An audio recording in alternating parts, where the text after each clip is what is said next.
श्री स्वामी समर्थ मित्रांनो, आपल्या स्वामी सेवा या चॅनलवरती तुमचे मनापासून स्वागत आहे। मित्रांनो, आपण 20वा अध्याय चालू केला होता आणि त्यामध्ये आपण अर्ध्यावरती थांबलो होतो, कारण की आपला व्हिडिओ नाहीतर खूप मोठा झाला असता। तर त्याबद्दल थोडीशी 1-2 लाईन मी तुम्हाला आठवण करून देते की त्या ज्या ब्राह्मणी आहेत त्यांचे पुत्र जगत नव्हते, त्यामुळे त्यांनी त्यांच्या गावातल्या ब्राह्मणांकडे दाखवलं आणि त्याच्यामध्ये त्यांना माहिती पडलं की पूर्वजन्मी त्यांनी एका ब्राह्मणाकडून कर्ज घेतलेलं होतं आणि ते त्यांनी वापस नव्हतं केलं आणि ते वापस न मिळाल्यामुळे काही दिवसांनी त्या ब्राह्मणाचा मृत्यू झाला आणि त्यांच्यावरती 2 पातक लागले, एक ब्रह्महत्या आणि दुसरे ब्रह्मद्रव्य, म्हणजे ब्राह्मणाकडून घेतलेलं द्रव्य त्यांनी वापस नाही केलं आणि त्यांच्यामुळे ते ब्राह्मण मृत्यू पावले 2।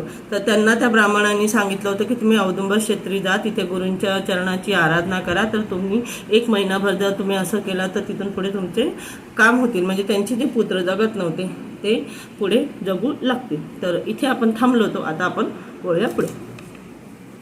त्या विप्राच्या आदेशानुसार त्या ब्राह्मणी औदुंबर क्षेत्री गेल्या। तिथे राहून स्नान, उपोषण, औदुंबराला पाणी घालणे, प्रदक्षिणा घालणे आणि श्री गुरुचरणांची पूजा करणे याप्रमाणे आराधना करू लागले। 3ऱ्या दिवशी रात्री त्या ब्राह्मणी निद्रेत असताना गतजन्मी आत्महत्या केलेले ते ब्राह्मण त्यांच्या स्वप्नात आले व क्रोधाने ओरडू लागले, तुम्ही माझे 100 रुपये द्या, नाहीतर मी तुमचा जीव घेईन। तुमचा वंशच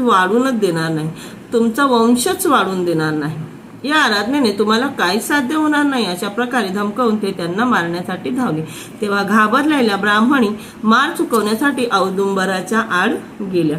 तिथे श्रीगुरूंना पाहून त्यांच्या मागे लपल्या। श्रीगुरूंनी त्या ब्राह्मणांना विचारले, तुम्ही यांना का मारत आहात? ते म्हणाले, यांनी माझ्या द्रव्याचा उपहार केला आहे, म्हणून यांची बाजू घेऊन माझ्याशी पक्षपात करू नका। ते उर्मट भाषण ऐकून श्रीगुरू संतापले। ते त्यांना खडसावून म्हणाले, या कन्या माझ्या भक्त आहेत, त्यांना त्रास दिला तर माझ्याशी गाठ आहे। यथाशक्ती जे द्रव्य देतील ते घ्या आणि त्यांना सोडा। माझे ऐकाल तर पिशाच योनीतून सुटका होऊन तुम्हाला सद्गती मिळेल, ऐकले नाही तर माझ्या भक्तांचे रक्षण करण्यासाठी मी समर्थ आहे, हे लक्षात ठेवा।